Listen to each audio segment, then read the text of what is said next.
అది 1912 ప్రపంచ చరిత్రలో ఓ మరపురాని ముద్ర వేసిన సంవత్సరం.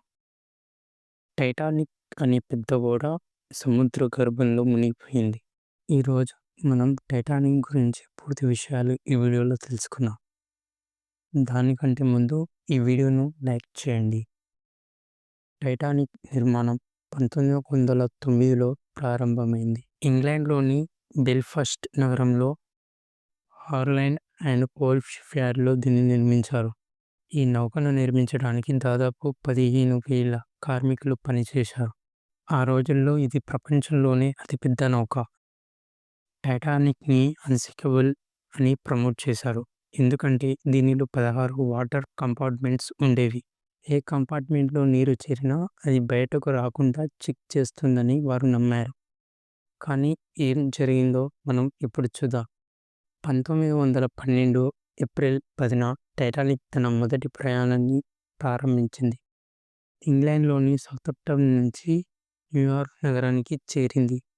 2224 మంది ప్రయాణికులు, రాజకీయ నాయకులు, వ్యాపారవేత్తలు, కార్మికులు, పిల్లలు అలా ప్రతి ఒక్కరూ కొత్త జీవితాన్ని ఆశిస్తూ ఈ నౌకపై ఎక్కారు.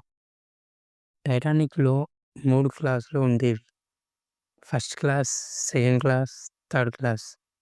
ఫస్ట్ క్లాస్లో ఉన్నవారు రాజుల జీవితం గడిపారు. డైనింగ్ హాల్స్, లైబ్రరీలు, స్విమ్మింగ్ పూల్ ఉండేవి. కానీ సెకండ్ క్లాసులో ప్రయాణికుల పరిస్థితి భిన్నంగా ఉండేది. ఏప్రిల్ 14, 1912 రాత్రి 11:40 అడుగడుగున గెలుపు కనిపించిన టైటానిక్కి ఒక భారీ ఐస్బర్గ్ ఢీకొంది. వేగంగా ప్రయాణిస్తున్న నౌక ఐస్బర్గ్ని తప్పించుకోలేకపోయింది. ఐస్బర్గ్ తాకడంతో నౌక కింది భాగంలో 6 కంపార్ట్మెంట్స్లోకి నీరు వచ్చేశాయి. కెప్టెన్ ఎడ్వర్డ్ స్మిత్ ఆ సమయంలో అత్యుత్తమ నావికుడిగా ఉండేవాడు. కానీ ఈ ప్రమాదం అతనిని కూడా ఊహించని స్థితిలో నెట్టింది.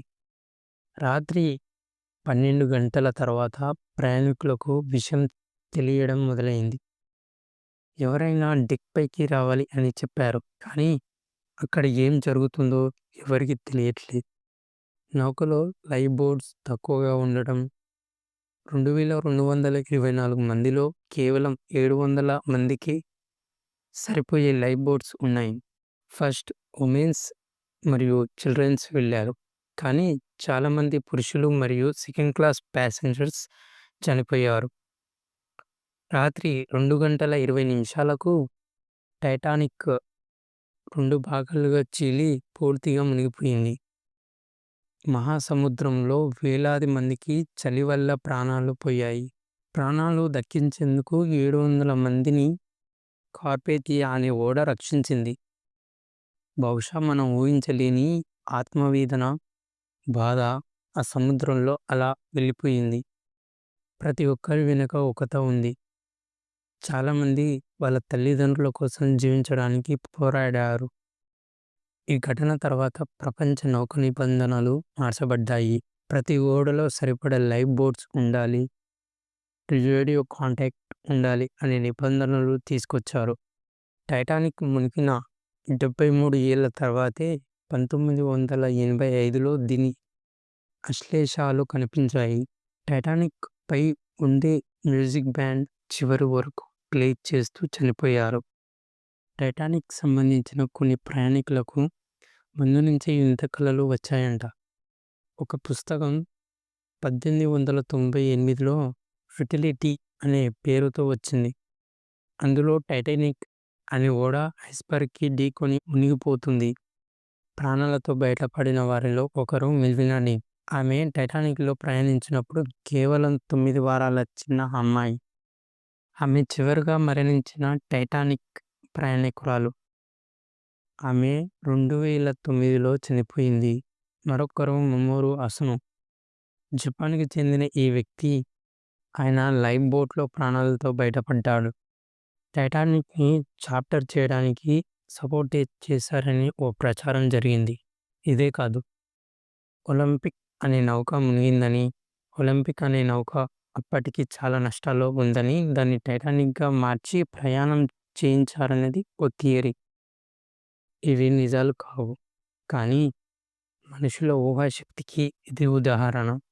ఇంకొక ఆసక్తికరమైన విషయం ఏమిటంటే టైటానిక్ ఓడపై కుక్క కూడా ప్రయాణించింది.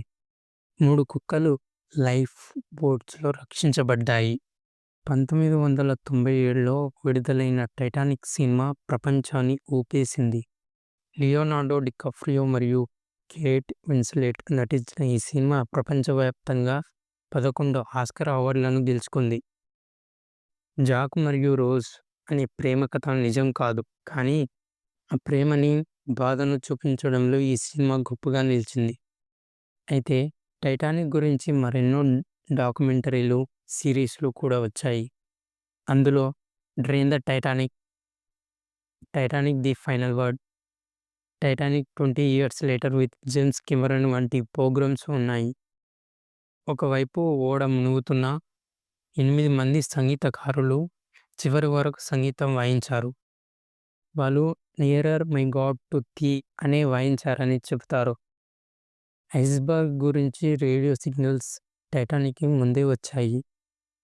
కానీ రేడియో ఆపరేటర్స్ బిజీగా ఉండటం వల్ల కొన్ని వర్కర్స్ వాటిని పట్టించుకోలేదు. టైటానిక్‌లో కేవలం తక్కువ లైఫ్ బోట్స్ మాత్రమే ఉన్నాయి. కానీ వాటిలో చాలా ఖాళీగానే నీటిలో వెళ్ళిపోయాయి. అందులో ఉన్న ఉద్యోగులు భయంతోనే చాలామందిని ఎక్కనివ్వలేదు. ఒకవేళ అన్ని బోట్స్ పూర్తిగా నిండేవి అయితే మరిన్ని ప్రాణాలు కాపాడబడేవి. టైటానిక్‌లో దాదాపు 100కు పైగా చిన్నారులు ఉన్నారు. చిన్నపిల్లలు, వారి తల్లిదండ్రులతో కలిసి కొన్ని కుటుంబాలు పూర్తిగా అంతరించిపోయాయి. 2023లో కొంతమంది బిలియనియర్స్ సముద్ర గర్భంలో టైటానిక్‌ని చూడటానికి ప్రయాణించారు. అయితే ఈ ప్రయాణం కూడా ఓ విషాదంగా ముగిసింది. సబ్‌మెరైన్ పేలిపోయింది. ఇలా టైటానిక్‌లో చాలామంది చనిపోయారు. టైటానిక్ చూడటానికి లక్షల డాలర్లు ఖర్చవుతుంది. టైటానిక్‌ని ఎప్పటికీ మునగని నౌక అని ప్రకటించారు. కానీ అది 2 గంటల 50 నిమిషాల్లోనే మునిగిపోయింది. టైటానిక్‌లో 2224 మంది ప్రయాణికులు ఉండగా కేవలం 700 మంది మాత్రమే బ్రతికారు. ఐస్‌బర్గ్‌ని ఢీకొట్టే ముందు టైటానిక్‌కు 6 హెచ్చరికలు వచ్చాయి. కానీ పట్టించుకోలేదు. టైటానిక్ ఓడ రాత్రి 11 గంటల 40 నిమిషాలకి ఐస్‌బర్గ్‌ని ఢీకొట్టింది. తెల్లవారుజామున 2 గంటల 20 నిమిషాలకి పూర్తిగా మునిగిపోయింది. నౌకలో కేవలం 20 లైఫ్ బోట్స్ మాత్రమే ఉండగా అవసరమైనయి కనీసం 64 కావాలి. కానీ టైటానిక్ షిప్‌లో అన్ని లైఫ్ బోట్స్ లేవు. అంటే కావాల్సినవి ఇంకా 44 ఎక్కువ కావాలి. చాలా లైఫ్ బోట్స్ ఖాళీగానే నీటిలోకి పంపించబడ్డాయి. టైటానిక్‌లో మ్యూజిక్ బ్యాండ్ చివరి వరకు సంగీతం వాయించి మరణించింది. అయితే ఓ మహిళ తన భర్తతో పాటు నౌకపై ఉండి చనిపోవడానికి నిర్ణయించుకుంది. ఇది నిజమైన ప్రేమ కథ. కొందరు పిల్లలు తల్లిదండ్రులతో వేరుపడి ఒంటరిగా ప్రాణాలు కోల్పోయారు. కార్పెథియా అనే ఓడ మిగిలిన వారిని రక్షించింది. టైటానిక్ మునిగిన ప్రదేశం ఇప్పుడు 12,500 అడుగుల లోతుల్లో ఉంది. టైటానిక్ శిథిలాలను 1985లో రాబర్ట్ బలార్డ్ కనుగొన్నాడు.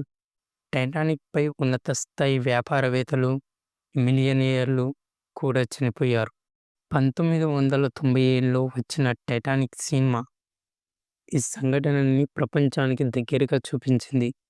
అయితే ఈ 'టైటానిక్' సినిమాకి చాలా అవార్డులు వచ్చాయి ప్రపంచవ్యాప్తంగా. ఈ 'టైటానిక్' చిత్రాన్ని జేమ్స్ కెమెరాన్ రూపొందించాడు. ఈ 'టైటానిక్' సినిమా గురించి మనలో చాలామందికి తెలుసు. టైటానిక్‌లో కొన్ని కాలఖండాలు, బంగారు వస్తువులు ఇప్పటికీ సముద్ర గర్భంలో ఉన్నాయి. టైటానిక్ అనేది ఒక పెద్ద ఓడ. ఈ వీడియో మీకు నచ్చితే లైక్ చేయండి. మా ఛానల్‌ని సబ్స్క్రైబ్ చేయండి. Thank you for watching my video. మరెన్నో ఇంపార్టెంట్ ఫ్యాక్ట్స్ కొరకి మా ఛానల్‌ని సబ్స్క్రైబ్ చేసి మాకు ఎంకరేజ్ ఇవ్వండి.